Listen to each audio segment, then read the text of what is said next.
Je dirais pas forcément le message, mais le côté vraiment coup de poing de ce manga. Est-ce que on peut croire que c'est un manga sur la boxe, on peut croire que c'est un manga euh, qui quelque part a un peu un discours politique, on peut croire que c'est un manga qui fait étalage de beaucoup de choses, mais au final c'est juste une œuvre qui se passe parfois de commentaires. Qui se passe parfois de commentaires. Je me rappelle la première fois que je l'avais vu et tout, je l'avais vu, je crois qu'on était dans les années 90 à l'époque. Ça se passait à la chaîne justement d'Azulay et Berda qu'on avait à l'époque qui s'appelait Abi Cartoon. Puis c'était la saison 2, si je me souviens bien, de Joe Yabuki. Me rappelais déjà, hein, comme j'étais pas très grand, j'étais petit et tout. Je me rappelais déjà à l'époque que ce qui me marquait, c'était côté sombre et mélancolique que j'ai vu qui se dégageait un peu de cette œuvre. C'était la première fois pour moi de regarder un dessin animé qui avait une telle puissance, qui avait une telle puissance sombre et tout. Je dois vous avouer que à l'époque, je n'avais pas encore l'esprit pour comprendre qu'est-ce que je regardais, mais je me rappelle déjà que ça faisait partie des œuvres qui me marquaient par le côté très adulte. Et je me disais, mais c'est pour un dessin animé, c'est très triste ce que je vois là. Et tout. Et quelques années plus tard, dans les années 2010, et notamment avec cette belle review que le chef Otaku avait fait à l'époque, et qui m'avait rappelé, ah, je me rappelle de ça avec Cartoon, je suis parti le regarder, je suis parti lire le manga, je suis parti regarder l'animation qui avait été faite, et bah, à la fin, sur mes joues, il en coulait des larmes et des larmes, des larmes, des larmes, des larmes de me dire, puis, mon Dieu, je viens de regarder sûrement peut-être le plus grand œuvre de manga de tous les temps. Maintenant, c'est complètement subjectif ce que je veux dire. Certains pourront parler des trucs de Tezuka, certains pourront parler de beaucoup de choses, mais en termes de puissance émotionnelle, rien n'a surpassé pour moi Shitano Kyo de Joe Yabuki qui porte un peu les germes un peu de tout ce qui va être fait après dans l'univers un peu l'univers vraiment du manga un peu, que ça soit le contexte du personnage, les premiers codes un peu, c'est genre un héros orphelin, beaucoup de codes de Ashita Nojo, on peut le voir encore son impact jusqu'à aujourd'hui. Et franchement, on peut croire que c'est une œuvre de boxe, mais c'est vraiment pas la boxe, hein.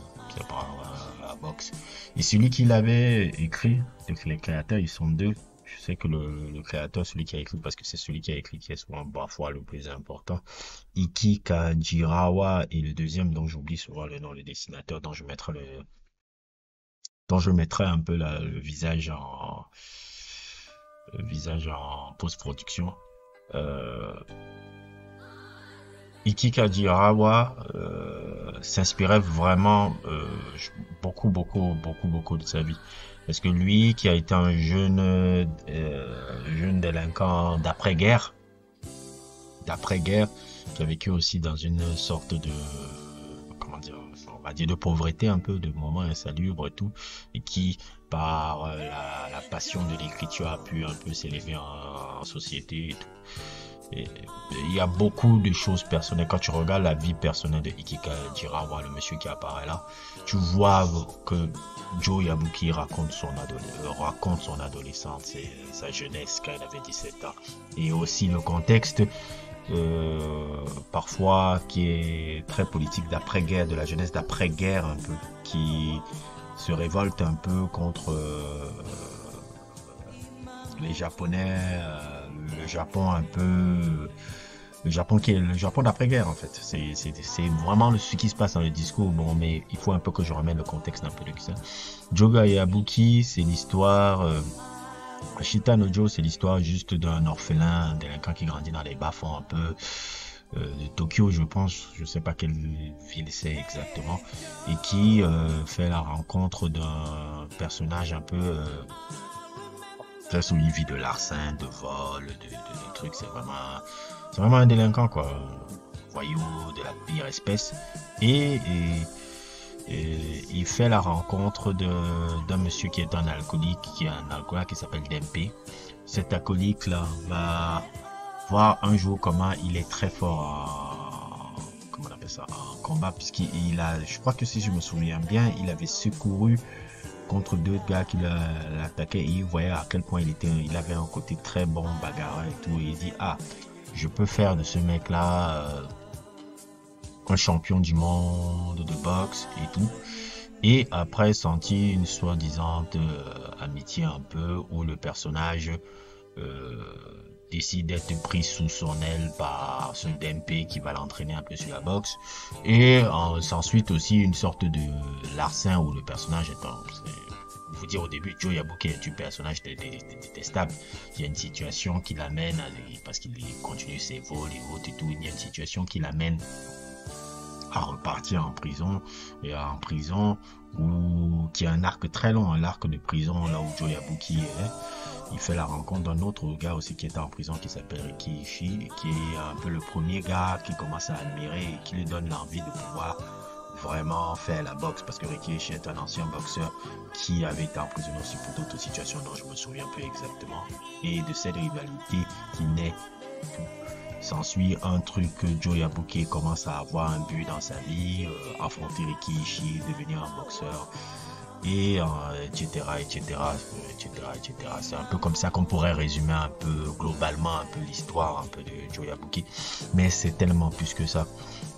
Parce qu'à travers le personnage de Joe Yabuki, tu vois surtout dans l'histoire que Ikki Kajirawa a voulu les écrire, l'histoire aussi d'une jeunesse en colère, d'une jeunesse désœuvrée. C'est la première fois qu'on faisait une œuvre un peu sur le Japon d'en bas. C'est très rare à l'époque qu'on faisait une œuvre de manga sur le Japon d'en bas, et cette œuvre-là le montre parfaitement, cette jeunesse qui a été délaissée après l'après-guerre, cette guerre qui n'avait pas voulu, cette guerre qui ne voulait pas, cette première ou deuxième guerre mondiale, je ne sais plus exactement. Peut-être parce que je pense que le Kikajirawa, il est né en 38. C'est vraiment le discours qu'il en revient un peu dans cette œuvre-là, qui moi me prend par les tripes, hein. Ça me prend par les tripes quand je regarde ce truc-là, parce que c'est écrit vraiment par quelqu'un qui a vécu qui a plus ou moins vécu ce qu'on est en train de voir là. Maintenant, c'est vrai qu'il y a beaucoup de choses qui sont un peu extrapolées, mais quand j'ai bien lu un peu la biographie un peu de l'auteur de ça, je me suis dit, ah non, tu as raconté vraiment les éléments de ta jeunesse un peu par rapport à ça. Et qu'est-ce qui me fait encore faire encore ce sujet-là, parce que je me rends compte que la boxe en général, pour m'intéresser un peu à la boxe, même si c'est très tard maintenant que je me suis intéressé, ça a fait 5 ans, 6 ans que je m'intéresse un peu à la boxe de manière profonde. La boxe, c'est peut-être l'œuvre, le sport qui est le plus facile à transcrire, que ce soit